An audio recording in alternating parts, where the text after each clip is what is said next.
தங்கம் good morning. Good morning தங்கம். என்ன தங்கம் பண்ற? நானா ஒரு இடியாப்பம் எடுத்துட்டு இருக்கு காலை பிரேக்ஃபாஸ்ட்க்கு. லஞ்ச் என்னன்னு பார்க்கலாமா? பார்த்துடலாமே. இங்க இருந்து இன்னைக்கு வந்து இது என்ன சோயா பீன்ஸ் போட்டு பிரியாணி வந்து செஞ்சிருக்கேன் தங்கம். சூப்பர். அடுத்தது சாரி சோயா பீன்ஸ் இது மேல் மீக்கர் எல்லாமே ஒன்று தானே. மேல் மீக்கர்ல வந்து 65 வந்து பண்ணியிருக்கேன். அதுக்கப்புறமா பார்த்தோன்னா இடியாப்பத்துக்கு கொஞ்சமா கிரேவி பண்ணியிருக்கேன் உருளைக்கிழங்கு போட்டு. அதுக்கப்புறம் தேங்காய் பால் வச்சிருக்கேன்.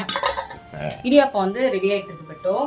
அதுக்கப்புறம் பிரியாணிக்கு வந்து ஆனியன் ரைத்தா மட்டும் ரெடி பண்ணோம். டைம் இன்னும் ஆகல, இதுதானே 7:15 ஆகுது. சரி என்ன சீக்கிரம் வந்துட்டேன்னு பார்த்தேன். நான் எல்லாம் ரெடி பண்ணிட்டேங்கம்மா. இடியாப்பம் மட்டும் ரெடி ஆச்சுன்னா சாப்பிடலாம். ஓகே. இதுதான் வந்து இன்னைக்கு எங்களோட வீட்ல காலையில பிரேக்ஃபாஸ்டும் லஞ்சும். உங்களோட வீட்ல என்ன பிரேக்ஃபாஸ்ட் லஞ்ச் அப்படின்றத மறக்காம சொல்லுங்க. நம்மளோட சேனலை நிறைய பேர் சப்ஸ்கிரைப் பண்ணாம பாக்குறீங்க. சப்ஸ்கிரைப் பண்ணாதவங்க சப்ஸ்கிரைப் பண்ணிக்கோங்க. அப்பதான் எனக்கு இன்னும் வீடியோ போடணும்னு சொல்லிட்டு மோட்டிவேஷனலா இருக்கும். தேங்க்யூ.